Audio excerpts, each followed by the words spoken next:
welcome to part 2 of Murder with Friends. Today we're talking about the unsolved cases of Tupac Shakur and Biggie Smalls, the Notorious B.I.G. And in this part 2, we're going to be telling you about Biggie. And I am joined by my friend and comedian Anyi Malik. Anyi, what is something that you think people should know about Biggie?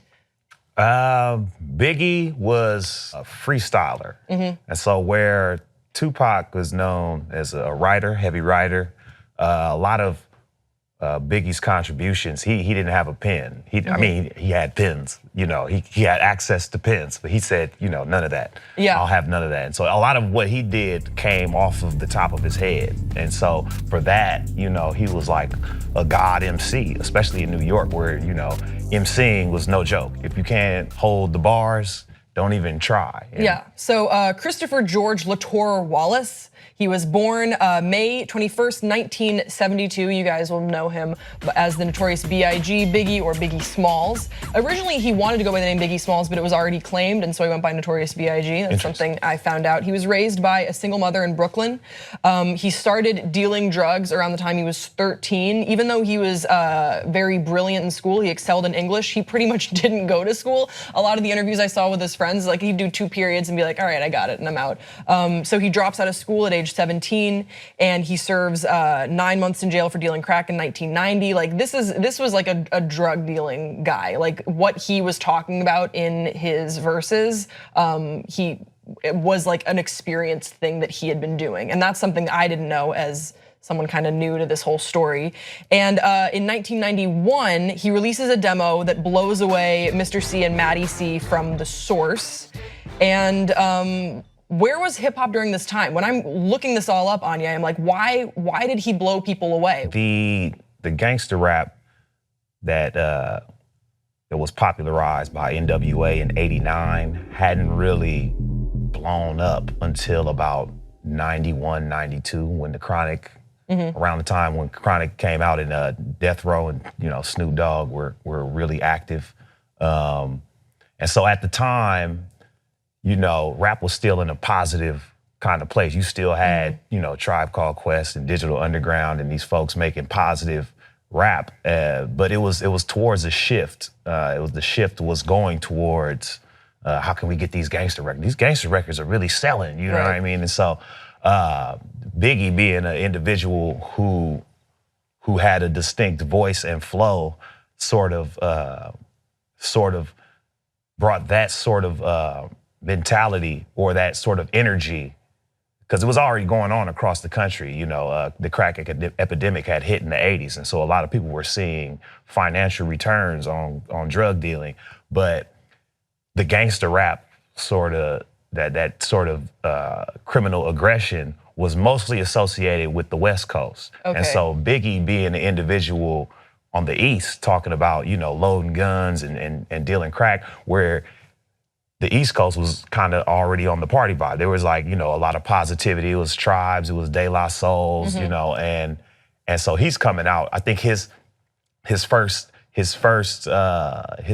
casualty of rap was this guy Kwame, you know, who was this like kind of a happier kind of rap guy who wore polka dot shirts, and like he said something about, you know, played out like Kwame and polka dots, and that was the end of Kwame rapping, but it was also the end of happy rap. Right. You know, it was not the end of happy rap because, you know, things take like a few months to dissolve, but that was a signal. That was a signaling of a change in the times. And on the East Coast, Biggie was that shift. Yeah, and let's go to a clip right now that I found of Biggie's producer revealing how the song that you guys probably all know, Juicy, got made. Let's take a look. Yeah, I had to find it, yo. I was looking everywhere trying to find the sample, and I was like, you know what? I'm gonna take it right off the tape. Biggie was like, yo, that's gonna be the single. Yeah, I as soon as he pulled the shit off, I heard the Juicy sample. I was like, oh man. And I ain't even hear the vocals to that yet, and they were just, I guess they were. I remember him saying he wanted to rhyme over that. Yeah, I remember him pitching to Matt, like, that he was gonna get on Juicy. He was gonna get on. And Matt was on some real, like, you sure? Yeah, I wasn't really crazy. He was like, yo, Matt, watch when I get on it though. Yep. The video for Juicy was to represent the life Big envisioned for himself. What was once all a dream was now becoming a reality. So Biggie has this impact on hip hop. It's fun, but it's also, there's this sort of hard message behind it. He is friends with Tupac, and Tupac was somewhat of a mentor to Biggie in the early days. And then following the shooting where Tupac took the 5 bullets, then their relationship totally shifted, as we talked about in part 1. But Biggie, he still didn't have the sort of, it doesn't, from my research, he didn't have the sort of animosity towards Pac that I think people wanted him to have. Does that make sense? Yeah, he didn't have the animosity, but he certainly fanned those kinds of flames. I think before Tupac died, he had released "Hit 'Em Up," where he bragged over having sex with his wife. But before that, Biggie did a song that a lot of people thought was about Tupac. Called "Who Shot You," and he didn't do anything to sort of tone those rumors down, and so a lot of people thought that was him actively, whether it was actively admitting involvement or just poking fun at the fact that he got shot. It was definitely fanning the flames of their feud. And then after he died, which was very interesting, I remember I was like 13 when Tupac died. A lot of people don't even think he's dead. A lot of people, we'll get into I can't say whether.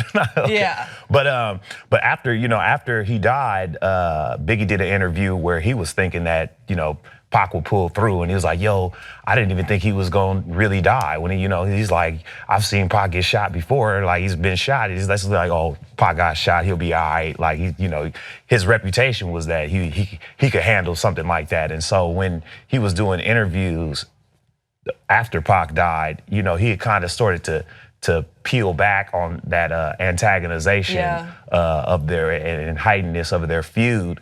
But at the same time, it was weird because, he was dropping an album. I think so. Tupac died in September, around maybe November, December. Biggie had started to promo his album. Hypnotize was the first single off the Life After Death album.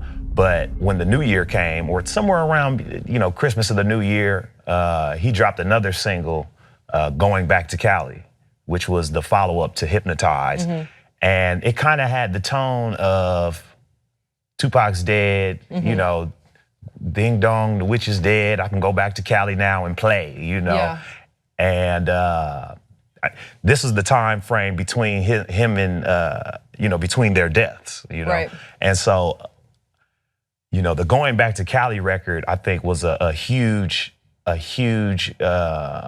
it was a very significant record, because the timing and the tone of it was that it gave, at least as me as a child at that time, it gave me the impression that either he was involved or he was relieved that Pac is dead. Now I can go kick it down. Now I am free to move about the country type of thing. It sends a weird message. And then when you hear it, in March that he was murdered in LA, I was like, I was like 13 at the time. I said, when I found out, I was like, probably shouldn't have dropped that single. Well, you bring it up. He was murdered in LA. It's March 9th. And at 12:30 a.m. So it feels like the evening of March 8th, but it was technically March 9th, 1997, following the Soul Train Awards, where he had presented an award and he was actually booed at the Soul Train Awards. He is shot at a sort of a very similar sort of drive-by in the car. And let's go to a clip right now of Biggie's final moments. Taking no prisoners. In the last days of his life, Biggie Smalls had gone to Los Angeles, Tupac's home turf, creating such a commotion that he and his entourage were kicked out of the Four Seasons Hotel.